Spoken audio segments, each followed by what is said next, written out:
Now at 10, the James River Church prepares turkey baskets for local families in need ahead of Thanksgiving. Plus, Calypso hosts an underwater turkey shoot event with a non-traditional turkey dinner. And the Quapaw High School FBLA holds a craft fair in support of local crafters. The 4 states' most watched news starts now. Good evening and thank you for joining us. This is your KOAM News at 10. I'm Jalen Banks. A local church is trying its best to make sure the community of Joplin has a great Thanksgiving. And KOAM's Amber Jenkins has more. James River Church in Joplin is passing out turkey baskets for families in need. This event is a part of a series of events the church is hosting to bless others. It's a part of our season of giving here at James River Church, where we're building over 1,900 Thanksgiving baskets to bless families in need this Thanksgiving season. The donations of food and supplies came from the helpful hands of the congregations. So a couple of weeks ago, we had a season of giving offering where the people at James River gave an offering for things like this. And so we're able to provide these meals through the generosity of the people at James River Church. James River Church values helping the community and passing on blessings. Really, it's a way to come alongside individuals and families in need in a time that is very difficult on many with inflation and things that are happening, to be able to come and give them a hand up to say ultimately though that God loves you, God sees you, which is why we do what we do. Reporting in Joplin, Amber Jenkins, KOAM News.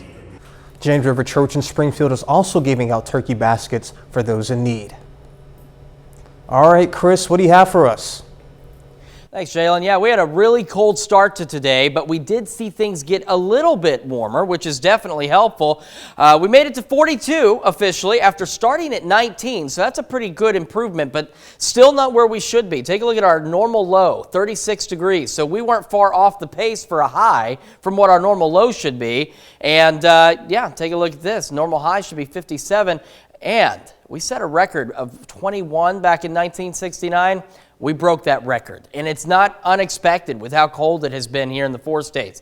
Taking a look at the last 36 hours, we're definitely warmer than where we have been. Friday, yeah, we barely made it to 30 degrees, and after a very cold start to today, thanks to some sunshine, we did get a little bit warmer, but we still have another cold night ahead of us. Skywatch Storm Tracker locally is clear. Got all that snow off in the northeast, which thankfully we're not dealing with, but you can see winter storm warnings at weather advisories, lake effect snow warnings. They're dealing with the whole ensemble up there.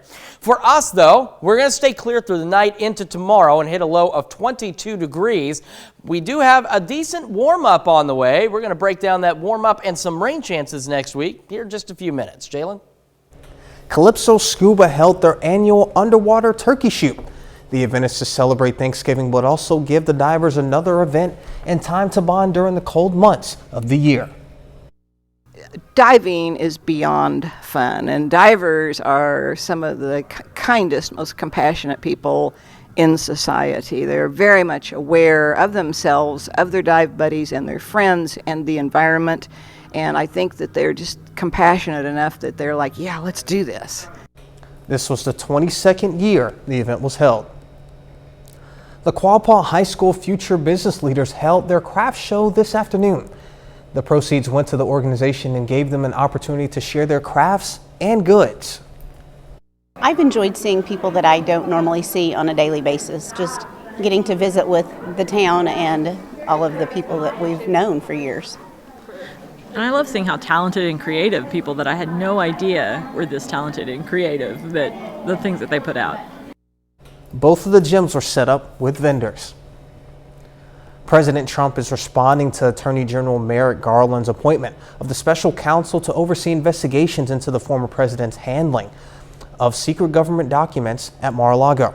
Jack Smith, a veteran prosecutor, will also oversee key aspects of Trump's alleged efforts to overturn the 2020 election results. CBS News correspondent Christian Benavidez reports from Miami. Newly appointed special counsel Jack Smith will oversee the Justice Department's investigation into former President Trump's handling of classified documents that were retrieved from his Florida estate. Smith will also take charge of key aspects of a separate probe into the January 6th Capitol insurrection and efforts to overturn the 2020 presidential election. It also allows prosecutors and agents to continue their work expeditiously and to make decisions indisputably guided only by the facts and the law.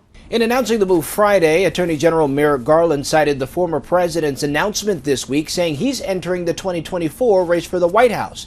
And President Joe Biden's stated intention to run again. This decision takes a lot of the politics out of it. He's appointed a long-time career prosecutor, highly respected, very experienced. In a statement, Smith said he intends to conduct the assigned investigations independently, going on to say the pace of the investigations will not pause or flag under his watch. Mr. Trump spoke from Mar-a-Lago Friday night. This horrendous abuse of power is the latest in a long series of witch hunts. We started a long time ago.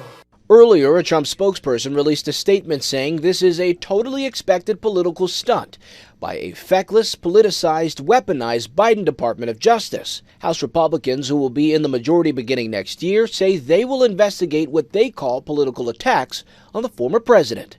Skyler Henry, CBS News, the White House. Time now to honor another four-state hero. Ryan Wilson, an El Dorado Springs native, served in the Army. He served in Iraq and earned Combat Infantryman's Badge, Expert Infantryman's Badge, the Army Achievement Medal, and the Good Conduct Medal. To Specialist Ryan Wilson, we thank you, our four-state hero. And coming up, celebrating Jim Thorpe. We have developing news out of Joplin as a pedestrian has been struck. This evening, a pedestrian is struck on South Range Line and 7th Street.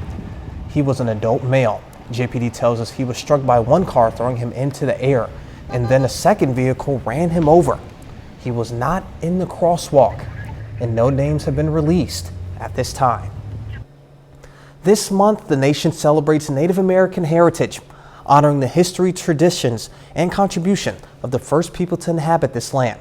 Perhaps the most famous indigenous person of the modern era is the great athlete Jim Thorpe, who is now regaining much-deserved recognition. CBS's James Brown takes a look at the impact and legacy of this modern hero and sports legend. November is Native American Heritage Month, a good moment to focus on Jim Thorpe, perhaps the most famous indigenous person in American history. He was a Sac and Fox tribe member raised in Oklahoma, who became an Olympic hero, a professional baseball player, and a football star. More than a century later, Thorpe remains the pride of the country's oldest community. In 1915 or so, there were only about 250,000 indigenous people in this country left. And in some sense, Jim Thorpe's struggles represent that larger struggle and perseverance of his people. David Marinus is the author of a new biography of Thorpe, published by a division of our parent company, Paramount Global. You know, I would argue that 1912, James Thorpe was the single best year of any athlete ever. He won those 2 gold medals and had a fabulous football season. That year, the Carlisle Indians led all of college football in scoring. One of their 12 victories was especially hard fought. They thumped the Army team at West Point. Dwight David Eisenhower playing linebacker. Thorpe ran over him, knocked him out of the game. Just as his star began to rise again, Thorpe became bogged down in scandal. This was at a time when hundreds of college athletes were playing minor league baseball under aliases. Dwight Eisenhower, again, played in the Kansas State League under the name Wilson. But Jim Thorpe played under the name Jim Thorpe. He never tried to hide it, and he suffered for it when others didn't. And I think that was partly due to racism at that point. Thorpe's gold medals were stripped by the International Olympic Committee in 1913 after he was deemed a professional athlete by the Amateur Athletic Union. In 1982, his records were partially reinstated, but it wasn't until this year that he was fully restored as champion. The reversal came with renewed attention on the government-funded Indian residential school systems in the U.S. and Canada. He was world famous at a time when very few American athletes were. He was the Muhammad Ali of his era before there could be such a thing. James Brown, CBS News, Washington. A little later, looking at the snow in Buffalo.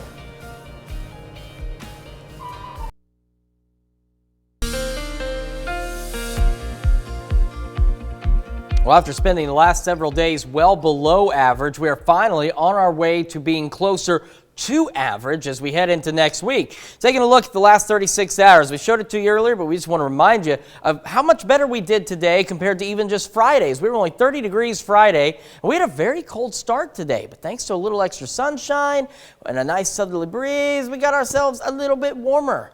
And the good news is the warming trend will continue. Skywatch Storm Tracker earlier today not really showing us anything, but it was still looking at all this snow across the Northeast. And in addition to the snow, they're obviously dealing with winter storm warnings, winter weather advisories, lake effect snow warnings, a ton of snow just falling and continuing to fall across the Northeast. So I know some folks here love the snow. I like snow to a degree, but I don't think we need snow to that extreme. And thankfully, we don't have anything like that in the near term in our forecast. Going through the rest of the night, we will stay clear. We're 24 at 11. Starting the day a little bit chilly, 73. Boy, we wish, right? 23, 32 by 10 a.m. We're hitting a low tonight of 22 degrees. And as we go through tomorrow, again, we're going to stay sunny. And thanks to that, we're going to be a little bit warmer. We'll be 43 by noon, 33 by 5, with an afternoon high of 45 degrees. So a lot better than where we have been. And as the week goes on, we're only going to continue to get better temperature-wise. By 4:30 Wednesday, you can see we're getting socked in with cloud cover ahead of our next weather maker. But look at the temperatures pushing near 60 degrees.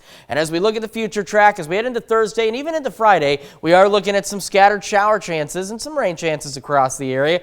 But as you can see, we also stay mild, so we don't have to really worry about any snow accumulations or anything like that. Now, in this particular version of the future track, it gets this system out of here kind of quickly and a little faster than what I think is going to happen. I think we'll still see some early day rain showers on Friday, and then they'll start to clear out, say, by 10, 11 o'clock in the morning. So the majority of your Black Friday won't be bad, but there could be some early morning rain. So again, 45 tomorrow, 51 by Monday, 56 Tuesday, near 60 by Wednesday. Rain chances Thursday and Friday. Bring our temperatures down a little bit. 55 for Thanksgiving and 52 for Black Friday. Then once we get this out of here, look at that. We warm right back up again by Saturday, close to 60 degrees. So we're going to be a little bit closer to normal this week. And of course, as our daytime highs improve, so will our overnight lows, and we'll start to stay above freezing after we get through Sunday night. That's our last really cold night for the next several days. Jalen? All right, thank you, Chris. And as Chris mentioned briefly in his forecast, in New York State, at least 2 people are dead following a historic storm, and snowfall totals are staggering, more than 6 feet and counting in Buffalo. And the deep freeze is being felt across a wide swath of the country. And in the Bills Stadium, which they're moving the game now to Detroit because of the snow. It's the hardest hit town in Western New York. You hit a wall right at Buffalo, and it's been steady snow ever since. A wall of snow, the storm nearing historic levels, falling almost steadily since Thursday. New York Governor Kathy Hochul has declared a state of emergency and a travel ban for 11 counties across New York State. It's dangerous. It also means it's life-threatening. And deadly whiteout conditions making driving nearly impossible. More than 6 feet of lake-effect snow sweeping in off Lake Erie has buried the city. Nearby Orchard Park, where the Buffalo Bills play, has seen more than 6.5 feet of snow. Tomorrow's Bills-Browns game has been shifted to Detroit. Before leaving, some neighbors dug in to help players get to the airport. The city of good neighbors. The National Weather Service predicts the snow will keep falling, possibly another 10 inches, at least until tomorrow afternoon. Reporting in Buffalo, I'm Tara Lynch. Still ahead, the Pitt State Gorillas earned a big win in the first round of the Division II playoffs. And 3 local teams hit the field in the Missouri High School State quarterfinals. Jacob Leonard has that and more next.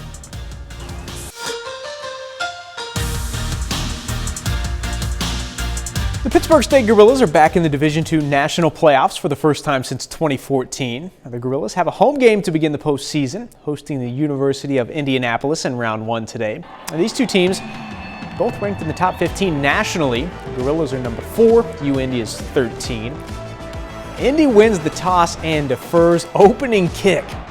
Due to the MIAA Freshman of the Year for a reason, Colby Katzis on the return. Look at this, Katzis 98 yards to the house.